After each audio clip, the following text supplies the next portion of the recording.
Simplicité, reconquête amoureuse, on sent que le lien va être compliqué justement et pourtant la simplicité est l'une des clés de la reconquête amoureuse. De quoi je parle, comment est-ce possible, comment se positionner, c'est ce que nous lançons comme débat et ça commence juste après le générique.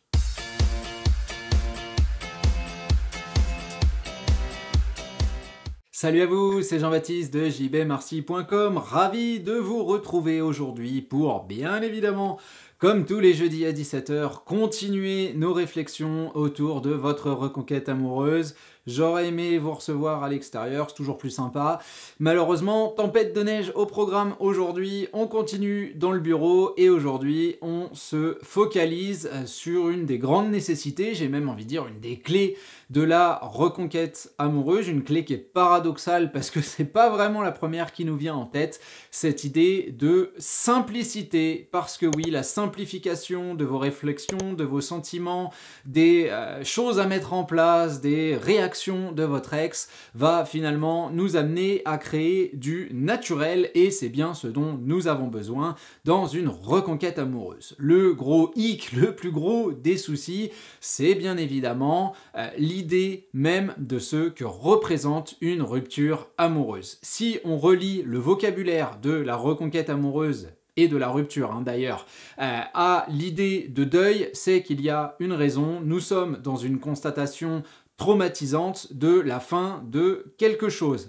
Votre relation est morte et enterrée, la personne que vous avez face à vous, en plus créant une frustration absolument gigantesque, qui est le fait, alors pardonnez-moi d'être aussi direct, mais d'être en vie. Ce que j'entends par là, qu'est-ce que c'est? C'est que vous passez d'une notion de proximité à une notion de fin, finalement quelque part comme lors de la perte d'un être cher, sauf que là, derrière, la frustration de l'absence de dialogue n'est pas liée à la disparition de la personne. Grosso modo, ce que je suis en train de vous dire, c'est que vous pouvez toujours prendre votre téléphone, appeler, envoyer un texto donc, envoyer des mails, vous pouvez aller voir la personne, vous pouvez aller voir ses proches, vous pouvez, avec un objectif toujours très clair, très précis, qui est de lui faire entendre raison, le ou la convaincre du bien fondé de votre positionnement actuel, de l'amour que vous ressentez, ou alors de la volonté de réduire la portée des erreurs qui ont été faites, qu'elles soient de votre côté comportemental, communicationnel ou que sais-je. En tout cas, on est dans cette logique que, et c'est très rationnel, très intellectuel, si j'ai fait une erreur ou si les choses n'ont pas fonctionné, à force d'efforts et de démonstration de ces efforts et donc de promesses, quelque part je vais pouvoir créer une espèce d'empathie intellectuelle, sentimentale envers mon ex. Il ou elle va regarder en arrière, il ou elle va comprendre ma volonté d'aller de l'avant, de m'excuser, de modifier notre énergie, notre quotidien, la manière dont les choses se passent, pour qu'ensemble nous puissions construire l'avenir. Donc on comprend que finalement il y a cette dualité dans ce deuil entre la présence, la proximité de l'autre, et puis la difficulté à se servir de cette proximité, à en jouer, à la mettre en relief, parce qu'on a aussi une personne qui face à nous a pris une décision qui est en plus basée sur un ressenti, qui s'exprime de manière plus ou moins forte, mais en général, soyons honnêtes, c'est plus que moins fort, et tout cela se traduit par un pacte, donc quelqu'un qui ne veut plus être avec nous, qui va peut-être même limiter les contacts. Et on a comme ça ce ressenti d'impuissance, ce ressenti évidemment d'injustice et de pas vraiment savoir quoi faire. Et comme on sait pas quoi faire, et comme on voit la portée absolument incroyable de la rupture amoureuse dans tous les domaines de notre vie, on va vouloir agir en conséquence. Et quand je dis tous les domaines de votre vie, j'exagère pas. Qui se lève le matin avec un grand sourire pour aller bosser alors qu'on vit une rupture amoureuse, qui se fait à bouffer avec le sourire alors qu'il vit une rupture amoureuse, qui va au sport avec un grand sourire alors qu'il vit une rupture amoureuse, qui va partager des moments absolument incroyables avec ses amis alors qu'il vit une rupture amoureuse. Dans les débuts, on est véritablement dans cette difficulté, dans cette obsession et dans l'impression que notre vie est sans dessus-dessous, qu'elle n'a plus aucune saveur, aucune valeur. Comprenant tout ça, ce que vous vivez, je ne suis pas là pour en rajouter des couches, c'est absolument pas l'objectif, mais pour expliquer ce que votre cerveau et tout le reste de votre psychologie va faire derrière, on se dit tout simplement qu'un grand problème, grande solution. Il va falloir faire quelque chose d'incroyable, de gigantesque, de symbolique, de significatif pour que la personne qui est face à vous eh bien, tombe pour vous, comprenne l'intensité de votre ressenti et finalement accepte que vous reveniez dans ses bonnes grâces. Grosso modo, vous partez en croisade, mais tout seul sur votre cheval pour reprendre Jérusalem à la pointe de votre épée. On comprend que ça va être compliqué. Hein. Elle est bien citée, elle est bien gardée, pardon, cette cité, et il y a des archers tout autour. Hein, et puis je vous parle pas des machicoulis, etc., etc. Donc on comprend que cet acte de bravoure, qui est noble, qui est beau, c'est pas comme ça que vous le voyez, mais il y a un peu cette partie du je m'en vais en guerre, je m'en vais au combat, je suis prêt à prendre des coups, je vais véritablement démontrer toute ma force, toute ma grandeur d'âme, d'esprit et de cœur pour gagner le cœur de ma belle ou de mon damoiseau, hein, si vous voulez. Très clairement, il y a un petit peu de ça, que ce soit conscient ou pas, à la limite, c'est pas le plus important, mais on est dans cette volonté de marquer le coup, de faire quelque chose d'extraordinaire. Et on comprend très rapidement que ces choses extraordinaires dans notre quotidien vont se traduire par de grandes déclarations, par le fait d'aller voir la personne à la sortie de son boulot, de son école, je ne sais pas quoi, d'écrire des poèmes, des chansons, des messages, d'être potentiellement dans le harcèlement, d'aller voir les parents, les amis, tout ce qui peut toucher de près ou de loin une communication et une signification envers votre ex. Comme je le disais dans la dernière vidéo, on voit même des demandes en mariage au moment d'une rupture amoureuse, on offre des voyages, enfin de tout. Hein. On comprend que notre volonté première, de par l'obsession, va être de toucher l'autre le plus profondément et le plus rapidement possible. Et là, on se dit effectivement que face à nous, quand on a un pacte, excusez-moi l'expression, mais il va y avoir un problème, il va y avoir une couille dans le pâté, hein, ou dans le potage, vous mangez ce que vous préférez. Mais l'idée, c'est véritablement ça, et puis quand on commence à s'intéresser à la reconquête amoureuse, à l'idée qu'effectivement, la contrainte intellectuelle, le fait de convaincre l'autre, le fait de le ou la manipuler, ce ne sont peut-être pas les meilleures idées possibles, qu'on se dit qu'il existe sans doute des mécanismes plus simples à mettre en place et que le développement personnel, oui, devrait être une force parce que tout simplement pour proposer quelque chose de concret à la personne que vous avez face à vous, il va falloir être de bonne humeur et pour être de bonne humeur, il va falloir aller rechercher des sources de satisfaction à force de répétition et de linéarité. Ces sources de satisfaction-là vont avoir un impact sur la manière dont vous voyez les choses, dont vous vivez les choses et lors d'une future relation, eh bien, il y aura un impact nécessaire qui sera même pas à maîtriser, qui sera juste naturel sur le relationnel que vous avez avec votre ex. Donc on comprend ces idées-là et ça nous fait entrer dans d'autres critères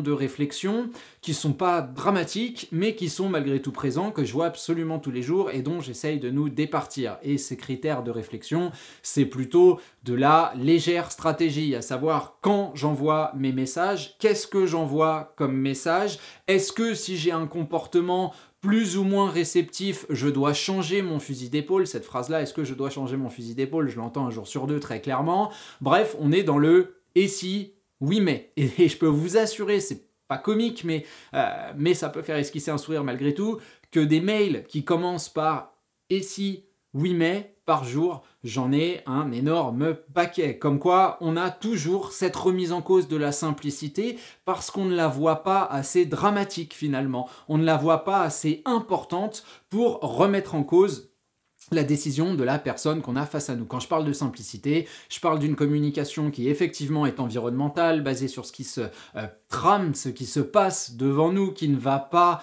prendre en compte, en considération la nécessité de faire des grands déballages, qui ne sera pas intellectuelle, qui ne sera pas importante, qui sera tout simplement désengageante et défocalisante. Ce sont des mots, j'imagine, que vous voyez à peu près, dont vous voyez à peu près la signification si vous êtes sur cette chaîne depuis un petit moment. Et sinon, je vous invite un petit peu à creuser, voire à regarder le système crise, qui est un peu la référence de cette chaîne et de mes contenus. En tout cas, on est dans cette logique-là, et puis celle de la volonté de créer du mouvement. Des armes, il n'y en a pas 50, parce que s'il y en avait 50, ça voudrait dire que finalement, chaque situation doit entraîner un lot de réactions bien particuliers, et est-ce qu'on ne serait pas dans ce stade-là, dans la manipulation, hein. J'ai tendance à dire en plaisantant qu'il est bien évident que dans ma situation, quand je parle de linéarité, quand je parle d'évolution, et quand je parle de, justement comme aujourd'hui, de simplicité, je ne vais pas, et c'est sciemment, hein, j'allais dire je ne vais pas pouvoir, mais c'est complètement, c'est une absence de volonté, je ne vais pas indiquer à une personne qu'elle devrait écrire une lettre, faire un silence radio, à la suivante qu'elle devrait débarquer au boulot de son ex pour lui déclarer son amour, à la troisième qui devrait lui écrire une chanson, à la quatrième, la cinquième qu'on devrait engager un détective privé pour avoir des preuves d'eux, et puis au sixième d'effectivement juste utiliser le système crise et d'être dans le clin d'œil. Quelle que soit la cause finalement de la rupture amoureuse, quel que soit l'état relationnel actuel, quel que soit ce que vous vouliez faire passer comme message, comme idée à votre ex, à mon sens, le sourire est toujours la meilleure des armes. Et quand je vous disais qu'il y a du « et si, oui mais », la preuve c'est que souvent, quand je mets en relief ce genre d'idée, on va me dire « bah oui mais, et si », voilà, là il y a la totale Chantal.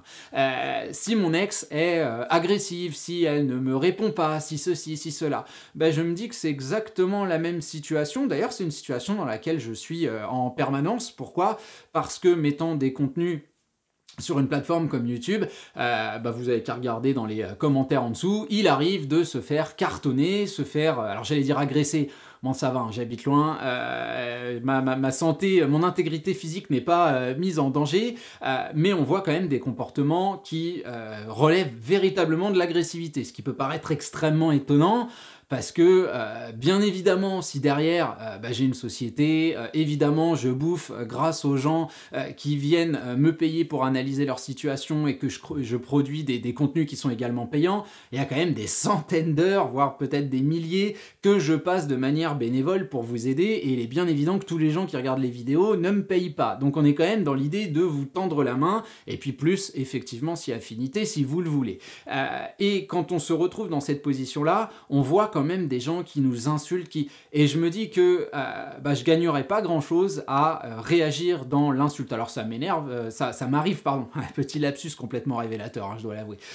Ça m'arrive de m'énerver, ça m'arrive de répondre un petit peu sèchement, mais la plupart du temps, il y a vraiment cette volonté de maîtrise de qui je suis et de l'image que je peux avoir à travers un grand sourire. Et je m'aperçois très rapidement que quand les gens sont très très agressifs et que j'ai tendance à leur sourire, la conversation s'arrête net, parce que je pense que la personne, elle a compris que celui des deux qui paraissait comme le moins adapté au cadre de la discussion, c'est celui qui est agressif, hein, très clairement. Le mec te donne quelque chose et en plus il te sourit quand tu l'insultes, il y a un moment, je pense que tu perds en légitimité à continuer cet échange-là. Et nous, très clairement, nous sommes dans les mêmes idées. Oui, le sourire est peut-être pas une arme, c'est peut-être plus un bouclier, mais c'est quelque chose de très utile pour dédramatiser une situation. Et la dédramatisation, bien évidemment, elle fait partie de cette idée de simplicité. Derrière, il y a une image que je voulais partager. Je sais qu'il y a quelqu'un qui va sourire parce que on en a parlé il y a quelques jours ensemble. C'est donc revenir sur cette idée que face à un fait gigantesque, on veuille réagir de manière gigantesque. Et moi, ce que je lui avais dit, c'est que c'est comme quand on construit une maison, hein. Vous avez les plans de l'architecte, ça va être fantastique, elle va être énorme, elle va être machin. Malgré tout, on va partir sur une idée de maison en mode 3 petits cochons, hein. Le truc simple, parce que moi, je suis pas très manuel, donc on va partir d'une maison en briques, hein. Comment est-ce qu'on fait une maison en briques? Je suis ni architecte, ni constructeur, ni voilà. Je travaille pas sur les chantiers, mais a priori, on met une brique, on met du ciment, on remet une brique, on remet du ciment, on remet une brique, on remet du ciment. Je continue pas parce que la vidéo elle va faire 74 minutes après, mais une fois qu'on a fini la première rangée, on fait la deuxième, on fait la troisième, on laisse un peu d'espace pour une fenêtre, pour une porte, etc., etc., etc. Techniquement, une brique ne représente pas toute la maison. Sans cette brique, votre maison se casse la figure. Alors attention, je ne suis pas en train de dire qu'on est dans l'accumulation d'étapes absolument nécessaires pour mener sa reconquête amoureuse. Non, je suis dans l'idée que chaque action que vous faites et qui est positive, est un renforcement de votre état d'esprit qu'on veut naturel, de votre sourire, de votre dynamisme, de quelque chose qui crédibilise une image qui est une image d'évolution.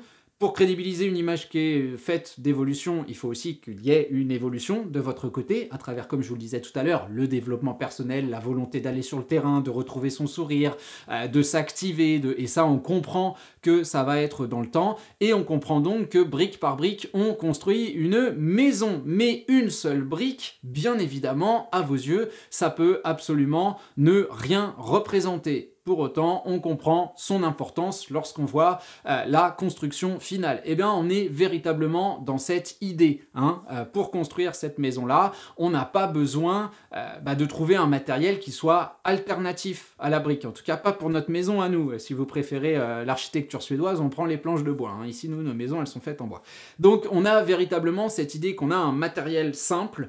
On a une espèce de compilation d'idées qui sont basées sur ce matériel extrêmement simple et on veut une répétition. On veut un dynamisme qui soit créé sur de la linéarité. Et finalement, aux gens qui diront « mais en fait, il n'y a pas énormément d'idées à mettre en place dans une reconquête amoureuse ». Eh ben non. Non, il n'y a pas énormément d'idées, il y a le fait de répéter ces idées. D'où d'ailleurs l'image aussi que j'utilise très très souvent, qui est celle du marathon.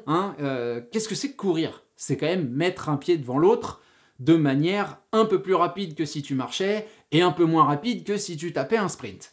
Donc on est sur un truc dont la technicité est extrêmement simple. On est bien d'accord, on sait tous courir un marathon. Matériellement, il n'y a pas besoin d'avoir un QI incroyable ou des capacités physiques immenses pour pouvoir techniquement courir le marathon. Pour autant, il y a quand même énormément de gens qui abandonnent le marathon. Pourquoi? Parce qu'au bout d'un moment, ça se joue plus dans ton corps, ça se joue dans ta tête. Alors bien évidemment, nous, notre objectif, c'est aussi de se focaliser sur les idées que sur le bord de la route, il y a quand même de temps en temps un mec, une nana qui te tend un verre de jus d'orange, un pain au chocolat, je sais pas, une barre de céréales ou je ne sais quoi, un truc pour te redonner un coup de boost, mais il va falloir courir.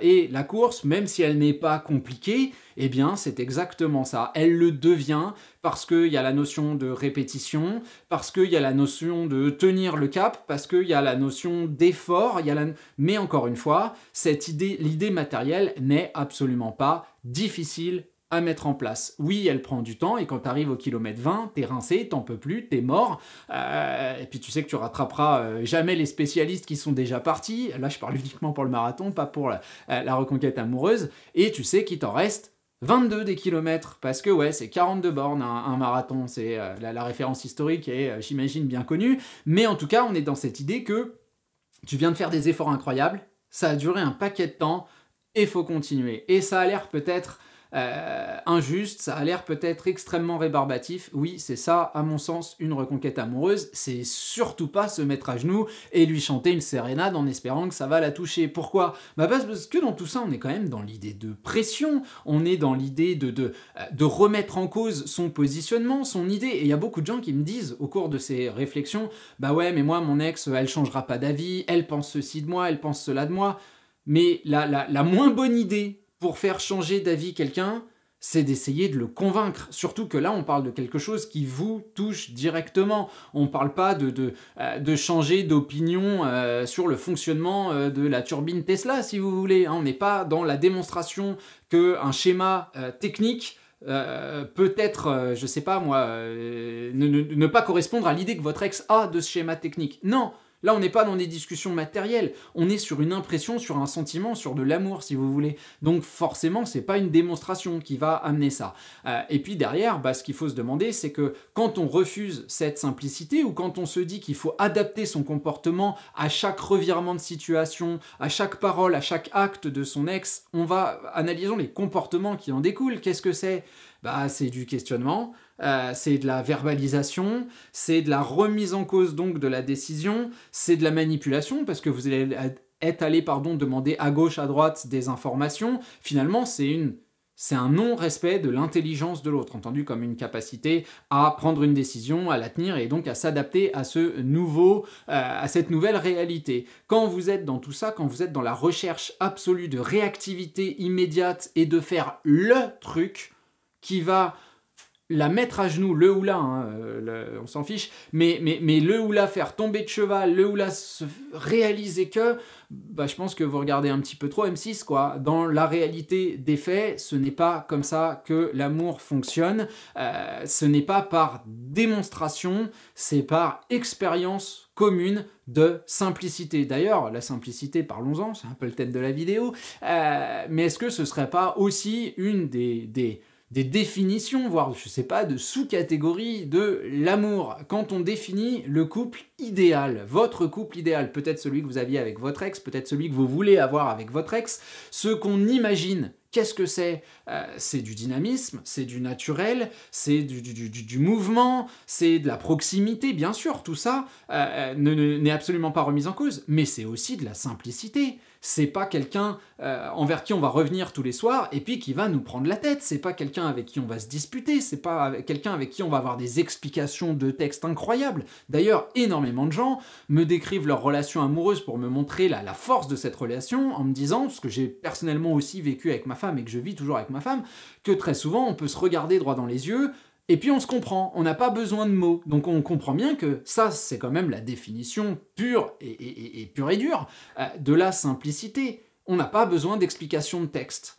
On n'a pas besoin d'entrer dans la verbalisation. On est dans le non-dit, on est dans quelque chose de satisfaisant, on est dans quelque chose qui n'a pas besoin de définition. Et vous voyez que finalement, la simplicité est quelque chose qui doit nous pousser, alors à force, et évidemment, j'allais dire d'apprentissage, d'acceptation de tous les préceptes qui sont dictés ici, de se dire que non, j'ai pas besoin de me poser la question des timings, de la récurrence de ma communication, de ce qu'il faut que je fasse, à quel moment il faut que je le fasse. Il y a vraiment un focus sur soi, et puis une connexion, un contact avec mon environnement qui me permet de ne pas me prendre la tête face à cette personne-là, de réagir le plus naturellement possible. Alors évidemment, avec un naturel entre guillemets cadré, parce que je sais qu'il y a certaines choses que je ne dois pas dire, et c'est pas une question du coup d'éviter la simplicité, c'est juste une question de pression vis-à-vis de la personne. Il est bien évident que si simplement vous allez dire à la personne que vous l'aimez toujours, y a des chances qu'on vous dise pas moi, hein, parce que il y a quand même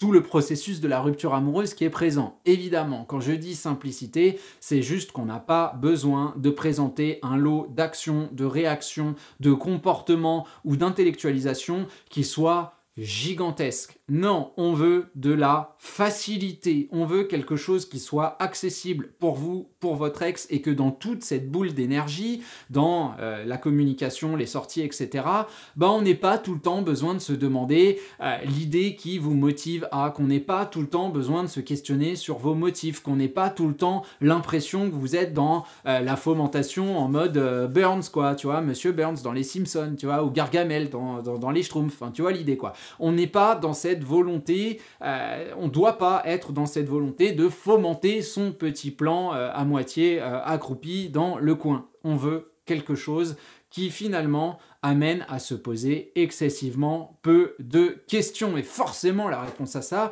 c'est du naturel, c'est de la simplicité, quelque chose qui soit proche de nous, et rien n'est plus proche de nous que notre environnement. Alors j'entends bien que le débat soit très intellectuel, mais c'est un petit peu ma manière de fonctionner. Je veux vous donner ces grandes idées pour que vous puissiez travailler dessus, les adapter à votre situation, à ce que vous devez faire au quotidien. Et on s'entend bien, tout cela doit être très simple. Voilà, je vous laisse réfléchir sur ces idées-là. Comme d'habitude, vous n'hésitez pas à souligner votre soutien. Je vous le disais dans la dernière vidéo, et c'est vrai, on est presque à 10 000 abonnés. Donc, les chiffres, même si c'est pas ma spécialité, celui-là me fait bien plaisir. Et ensemble, j'espère qu'on va dépasser tout ça. Voilà, je vous abandonne là. On se retrouve jeudi prochain pour un prochain contenu. Et d'ici là, eh bien, agissons simplement. Salut à vous!